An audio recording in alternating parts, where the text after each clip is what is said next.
The crew members of the SpaceX Polaris Dawn completed the first ever commercial spacewalk earlier this morning.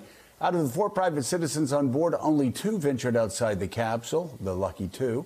The crew launched into space on Tuesday. They flew to the highest orbital altitude that humans have reached since NASA's last moon mission in 1972, reaching 870 miles above the Earth's surface. Let's bring in right now Democratic Senator Mark Kelly of Arizona. He is a retired combat pilot and a NASA astronaut and serves on 5 different Senate committees, including Armed Services and the Joint Economic Committee. Senator, thanks so much for being with us. I want to talk about the debate, Donald Trump visiting your home state. But first, your thoughts about this incredible spacewalk. Well, I was watching some of the video this morning, and to see Jared Isaacman, out there doing a spacewalk at hundreds and hundreds of miles away from Earth, it's pretty exciting. And this expands the ability for commercial operations. And we're moving to commercialize more of especially low Earth orbit. But this is an important mission. I mean, they're much further away than the space station is. On my 4 trips, the space station is at about 250 miles. They've gone up to about 850 miles. But more important than that, they've gone through the Van Allen radiation belts. So they're studying the effect of that radiation on the human body. Extraordinary. Let's talk about the debate. Let's move there next. And I'm specifically want to zero in on Donald Trump's refusal, our former commander-in-chief, Donald Trump's refusal to say that he wanted Ukraine to prevail over the Russian invaders. Your thoughts on that? How dangerous would a second Trump presidency be in light of that, not only for Ukraine, but also for Poland and the rest of Europe? Joe, I almost could not believe that he said that, because what that means for me, and I served in the United States Navy for 25 years, and if the former president doesn't want Ukraine to win, to me that only means one thing, and that's he wants Russia to win. And, his attitude towards autocrats and dictators, sucking up to them, things he said about NATO, that with regards to NATO, Putin can do whatever the hell he wants. These are dangerous ideas. I mean, NATO itself and our alliance with our allies, it's really only an idea that we will come to each other's defense. And Donald Trump has made that clear that, he just might not do that. And to just want Russia to win after they attacked an ally of ours and they put our European allies at risk, which also means that we are at risk. So Donald Trump's rhetoric and his actions have already made all Americans less safe. Senator, there were so many moments, that was one of them, that you just very articulately outlined during that debate, where it made clear that Vice President Harris is ready to be the commander-in-chief and Donald Trump is not.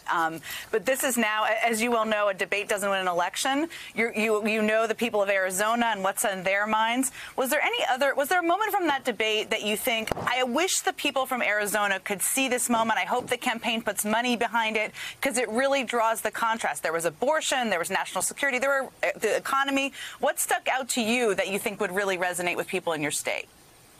Jen, I could give you a list of about 10 things, but let me just talk about one of them right now. And I think the Vice President, Kamala Harris, was very articulate about what Donald Trump and his presidency, a future Donald Trump presidency, if it was to happen, what it could mean to women in Arizona.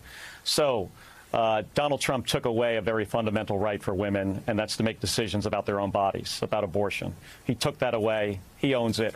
They know that in Arizona. But the details do matter here. So we have swung back and forth between one bad abortion ban and another. And on November 5th, we have the opportunity in Arizona to fix this through a ballot initiative. But I hope Arizonans saw what Donald Trump said when it was brought up about about a national abortion ban. He was specifically asked if he would veto that, and he would not give an answer, which tells me that if there was a national abortion ban passed by Congress, that he would allow it to stand. And it makes sense that he would do this. I mean, this is sort of part of what's in his bad deal for the American people, also known as Project 2025. And what that means to Arizonans is that even though we could go to the ballot box and restore these rights, in an instant, Donald Trump could take it away again. And he made it very clear that he would do that to women in Arizona and across the country. So, Senator, you mentioned Donald Trump. He resumes his campaigning today, and he does so in your home state in Arizona. A few quick thoughts about the former president's upcoming appearance. Well, he's going to be at the Linda Ronstadt Music Hall in Tucson, where Gabby and I live. I think she made it very clear this morning in a statement what that means to her. I mean, it's, you know, she rejects the idea that he shows up in a place that has her name on it. She's a Tucsonan. I don't know if he's planning on going to the border. That's what he usually does. He goes down to the border to take a picture. He also made it clear during the debate that he doesn't want to solve the border security issue that Arizonans face, you know, every single day, that communities, especially in southern Arizona, have to deal with.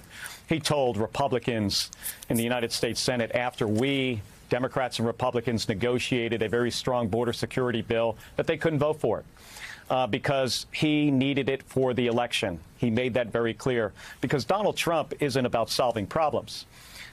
He's just about talking about them.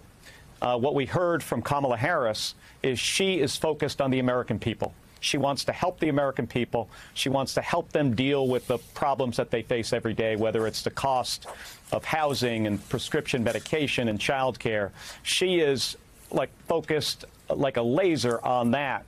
And Donald Trump is just about grievances. We saw that over 90 minutes during this debate.